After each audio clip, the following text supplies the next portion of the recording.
We have travelled the UK looking at how society today has affected people with non-visible disabilities. It just is. And we'll also be looking into how people navigate their lives with these possible discriminations, as well as how some people are willing to go to extreme lengths to try and live a normal life.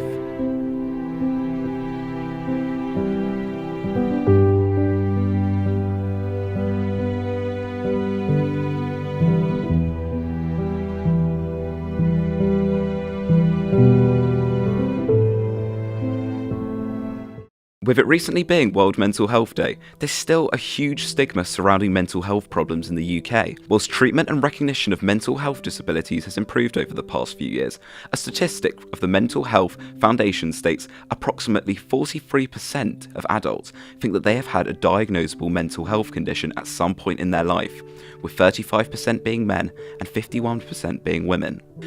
This episode looks at how people who have been diagnosed with depression, bipolar and different types of anxiety and how they cope with their lives.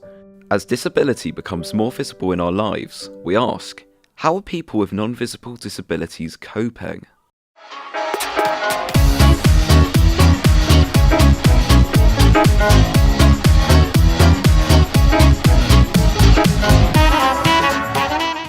Hi, I'm Danny, I'm 22 years old, I'm from BCU, I studied at Viscom, I've graduated now. 2 years ago I founded the Bless Society. Okay, so since you leaving university I've noticed the stigma a lot more.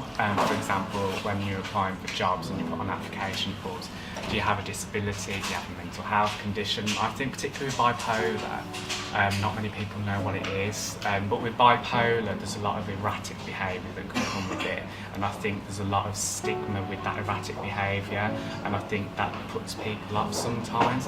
But my advice really for anyone that is suffering any kind of stigma would be just carry on with it. It's part of you, you're going to have it for the rest of your life. It is a gift, you view the world very differently to everyone else. At times that can be celebrated, at times that is hard, but every point that you go through, every high, every low, enriches what you do in your life, and it makes you a stronger person. Eventually you'll land yourself in the right situation at the right time. With bipolar, you need someone supportive, basically, to help you through your highs and lows with your mania. And when you do behaviours that you don't necessarily understand yourself, that you have a partner there that's willing to support that. Now, I think with mental health, obviously it is a strain on yourself and it can be a strain on other people, but I view it completely the same as any other relationship, that whether you have mental health issues or not, you both have to support each other through high and low moments to maintain a balanced relationship. Luckily my partner is really supportive, but my partner also has mental health issues as well. I think a lot of friendships and relationships for people with mental health illnesses or difficulties attract one another because there's that sense of understanding and empathy. But if you ever date anyone with mental health or someone dates you, it's always good to understand that no two mental health illnesses are necessarily the same. So it's always good to be open and have people that are open to you as well.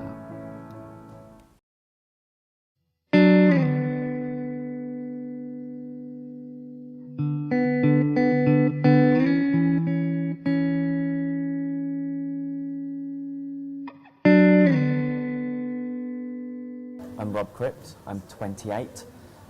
I am an artist, designer and illustrator from Birmingham, and I run my own store called Mr. Crypt's Curiosities, which is based purely online, where I basically make and design all sorts of various things like mugs, phone cases, wooden hands, etc.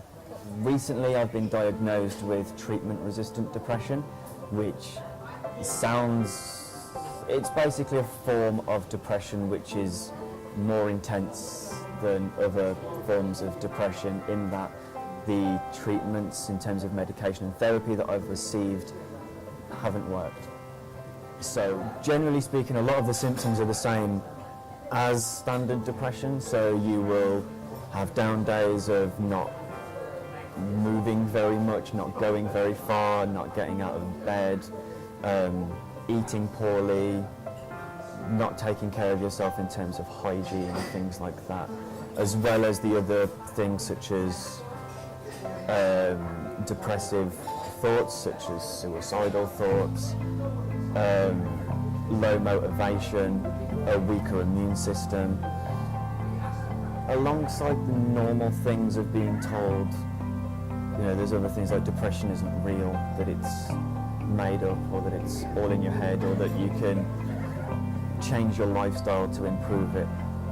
As well as it being treatment resistant, I've had people suggest that my diagnosis is incorrect and that I'm not really depressed because the treatments I've received haven't worked where they have worked with other people, even though I still very much fall under the category of depressed in terms of all the symptoms. It's just the treatments don't work to alleviate it in any way like that.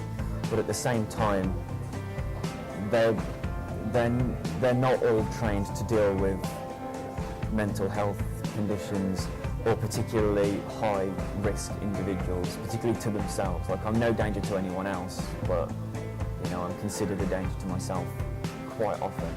Before my last period of treatment, I had to go to like a kind of pre-therapy thing where I had to tell a therapist there that I couldn't remember the last time I didn't want to die, and I was then rushed through as an at-risk individual, an at-risk case for myself.